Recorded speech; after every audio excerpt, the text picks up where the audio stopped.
Ayun nga yung pinaka-hinihintay ko kasi lagi ka namang masaya. Doon ako malungkot. Ngayon ikaw yung malungkot, ako yung masaya kasi ayaw kitang nakikitang masaya. Yan na. Alam mo ba ang lungkot ko? Ano? Ang lungkot ko ngayon. Talaga ba? Oh my God! Talaga? Ano Oo, gusto mo? Ba, magpapakain ako ha? Huwag na kayo magluto. Ha? Sabi ko malungkot ako. Ano naman? Bakit ka malungkot? Wala, parang nararamdaman ko lang na parang ang lungkot ko ngayon. Parang ang dami nagpa-flashback sa aking malulungkot na bagay na nangyari sa akin.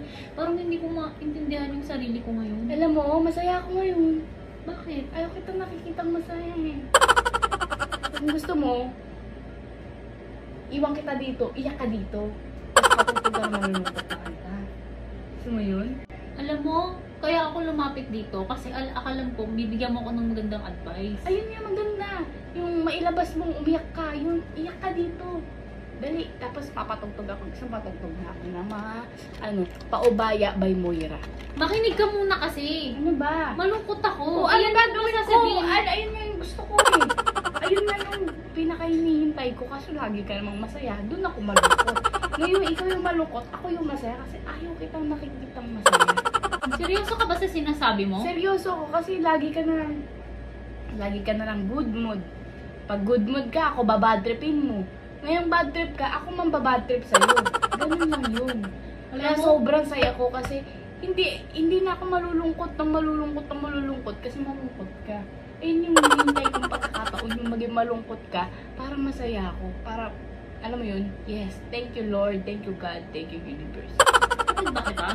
Actually, ikaw, hindi ko tanggap na kapatid kita. Hanggang until now, okay? Hindi talaga. As in, parang... Baka nakakalimut ka. Ako mas matanda, ako mas unang pinanganak. Ako dapat yung nagde-demand na dapat, kapatid ko to, dapat di na nag-anak si mama. Kung ito lang din yung lalabas. Dapat nga, hindi na lang tayo pinanganak. Alam mo yun, kasi kung papanganak... Ako gusto kong ipanganak ako. Kung ikaw ayaw mong ipanganak ka, huwag mo ko idamay. Ay ako, kung alam kong magiging ka kapatid ko, dapat, dapat pinamigay na lang ako, ganun. Tapos di na kita nakita kahit kailan. Gusto mong ipamigay ka ni mama dahil lang sa ayaw mo akong kapatid? Oo. Diba? Parang ganun ako kaayaw sa'yo. Wow, hiyang-hiya ako sa balat mo. Nandito nga ako dahil malungkot ako, dahil gusto kong damayan mo ako, Ate, advisean mo ako. Tapos ngayon, kung di mo ako lalaitin, masaya kang malungkot ako? Anong klase kung kong malungkot, kapatid? malungkot ka man sa love life mo, or kung kahit saan, kung na-stress ka, huwag kang mag-alala kasi ako mismo ang kapatid mo magsasabi sa'yo na wala ka talagang kwenta. Kahit anong problema mo, dapat gumib up ka na. Sipin mo, advisean mo ako ng ganyan. Dapat, ayan, mataas yung ceiling ko. Pwede mong gamitin yan, may lubid dyan. O kaya, kung ayaw mo naman, bibili ako lason. Para sa'yo. Tapos paghahainan kita, tapos lalagay ko na lang para hindi mo maiisip. Buti na lang nga naging kapatid kita. Para lahat na sinasabi mo, naliliwanagan ako na lahat na sinasabi mo dapat hindi ko gagawin. Dapat hindi ako lalapit sa'yo. Dapat sa akin ka lumalapit. Para nga, pag sa akin ka lumapit, bukas, or mamaya, wala ka ng problema. Kasama mo na yung si Lord. At least, magbabanding na kayo dun. May iwan kami dito, masaya. Ayoko kitang kausap. Ako nang bahala sa anak mo, huwag kang mag-alala.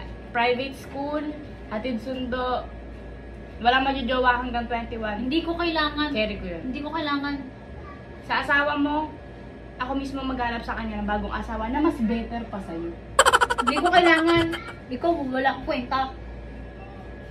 Paano lang yung walang kwenta? Yung tatanggalin ko nga yung problems mo. In just like 1 hour, wala ka ng problema. Wala ka na rin dito.